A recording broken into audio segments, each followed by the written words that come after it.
Sholat harus tertib dan hanya lillahi ta'ala. Baca Quran pun tertib lillahi ta'ala. Didoakan agar anak kita menjadi soleh atau soleha. Kalau maunya diketahui sama dokter bahwa anak ini laki, ya sudah didoakan akan menjadi seorang yang soleh. Kalau ketahuan dari perempuan dari USG umpamanya, didoakan soleha.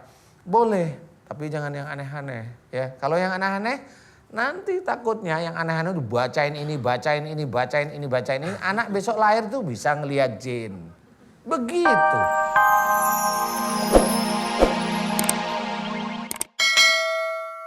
Bismillahirrahmanirrahim. Assalamualaikum warahmatullahi wabarakatuh. Pemirsa MNC TV yang berbahagia, senang sekali saya Irfan Hakim bersama dengan Ustadz Danu. Insya Allah kami akan selalu hadir dalam Siraman Kolbu, Sejukan Hati.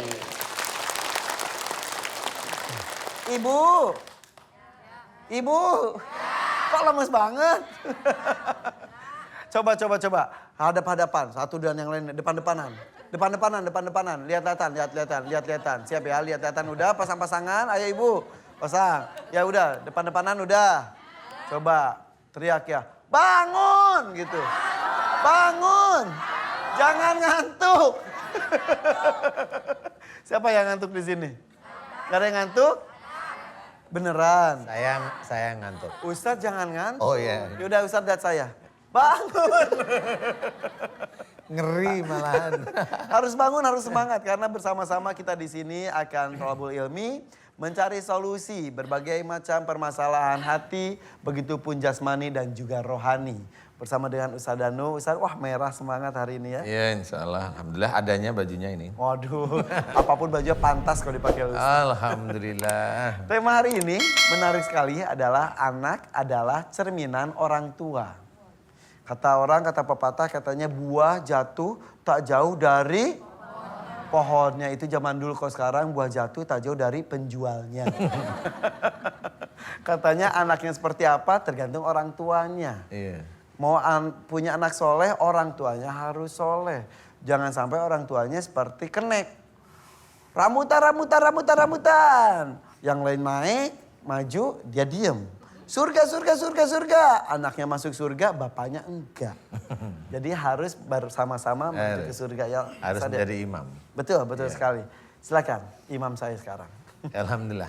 Bismillahirrahmanirrahim. Assalamualaikum warahmatullahi wabarakatuh. Waalaikumsalam warahmatullahi wabarakatuh. Alhamdulillahirrahmanirrahim. Memang tema kita bagus. Anak adalah cerminan orang tua. Jadi salah satunya adalah anak ini ujian dari orang tuanya sudah betul. Orang tuanya dulu ngapain dengan orang tuanya, kemudian apa yang dilakukan sehari-hari orang tuanya. Pada waktu orang tua ini menikah, punya anak, tidak akan keluar dari garis itu. Insya Allah. Tidak akan keluar itu memang diambilkan keburukan-keburukan orang tuanya, ditaruh di anaknya, kebaikan-kebaikannya orang tua ditaruh di anaknya. Ada di anak itu dibanyakin keburukannya, ada satu anak, kemudian anak yang lain dibanyakin kebaikannya orang tua ada. Jadi anak itu bisa beda-beda dan itu menjadi ujian. Ujian bagaimana? Ujian kalau nanti si anak yang baik ini menjadi baik dan yang buruk ini menjadi buruk, disinilah sebenarnya orang tua itu harus belajar, jadi cerminan istilahnya. Jadi kenapa orang tua harus belajar? Pada waktu dia sadar anaknya ini satu baik, jangan bangga. Karena kalau kebanggaan dengan anak yang baik ini, umpamanya yang baik ini dia sejak SD bagus nilainya, tanpa belajar pun nilainya bagus, yang belajar sebentar bagus, kemudian dia sampai SD, SMP, SMA, kuliah pun tidak pernah biaya, jadi dibiayai. Kemudian satu, ya begitulah, susah SD, dedel itu apa sih? Agak kurang mamanya kan gitu ya. Kemudian dari SD, SMP, SMA, kuliah pun susah sekali. Sehingga keluar. Kemudian dari perilaku dibedain. Nah, di sini orang tua tidak boleh membedakan.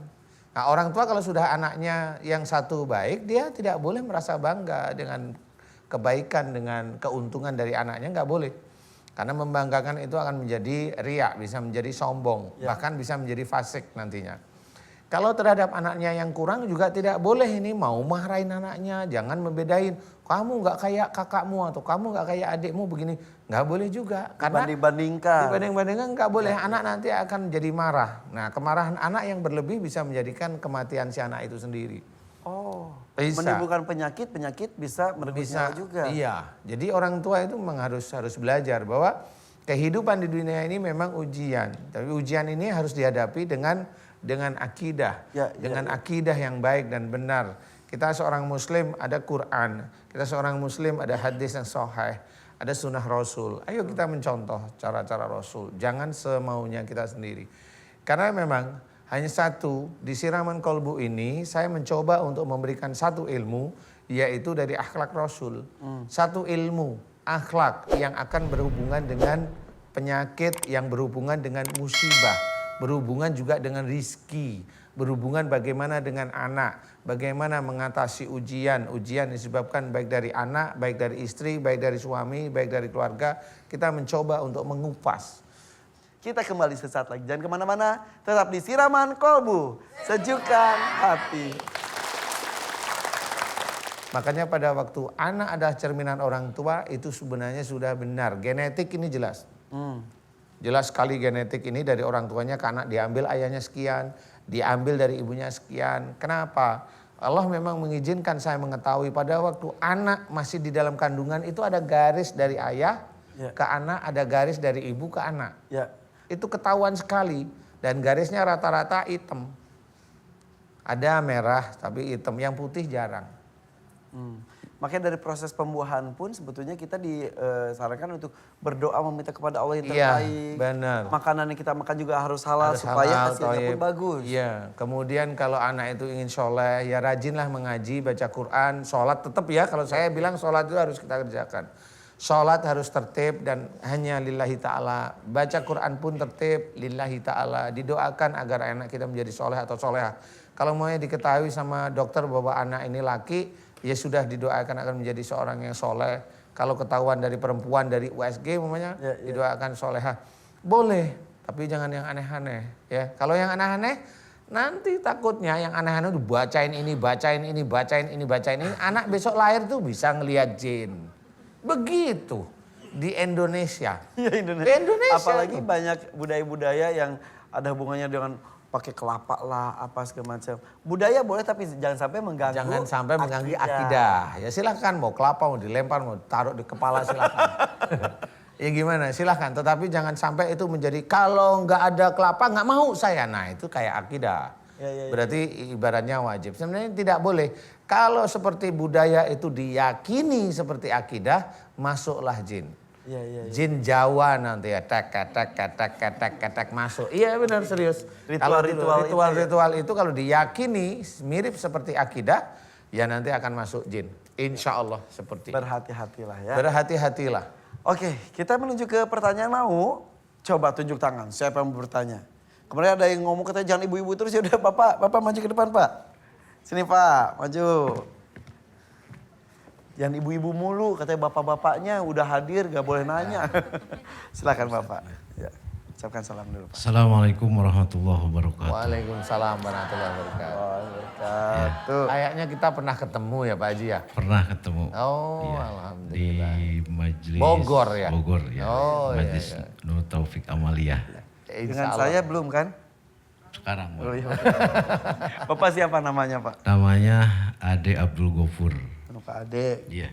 Pak Ade Abdul Abdul Ghafur Ghafur dari Majelis Taklim Nur Taufik Amaliyah Bojoran Taufik Kasjampe. Amalia. Iya. Betul. Saya mau tanya Ustaz, Iya. setiap hari kan saya suka mandi pagi Sama. sebelum atau sesudah sholat subuh. Ya sesudah biasa. Nah kalau Bapak mah sebelum Iya. biasanya. Lalu Ustaz, ya tergantung. Kadang-kadang sebelum saat subuh. lalu sorenya sebelum atau sesudah sholat maghrib. Ya. Yang akan saya tanyakan nih Ustaz, kalau pagi sebelum atau sesudah sholat subuh nggak mandi, ada terasa panas banget begitu. Di dalam tubuh. Luar dalam, Sebentar panas Di itu kulit panas, panas, di dalam Panas. juga panas. panas keringetan atau apa? keringetan kadang-kadang. Tapi dalam tubuh juga panas. Panas ya. Oke. Sehingga suka melahirkan panas dalam gitu. Oh. Sering begitu. Lalu yang saya aneh kalau duduk terasa lantai itu Goyang. bergerak, ya bergerak. Selalu, Sering gitu, iya. sering. Sering Padahal nggak itu. gempa. Padahal saya tanya nggak ada lini, apa lini apa Lini, namanya? lini itu gempa. Oh, gempa, iya, iya. Bahasa Sunda gempa itu lini ya. Lini itu untuk aliran. Lini dah, lini. Iya. Iya, iya. Jadi itu yang saya tanya, kenapa kalau nggak mandi pagi itu terasanya panas banget gitu. Itu yang saya Jadi Bapak sehari mandi bisa sering sekali? sering. 2 kali, rata-rata sering 2 kali gitu. Oh, sehari-hari 2 kali mah normal 2 kali mah sebetulnya. normal. Iya. Tapi kalau mamanya panasnya itu panasnya ini yang bukan panas keringetan tapi dari dalam. Benar-benar. Biasanya panasnya ini yang tidak normal. Terus gimana ini Pak ceritanya?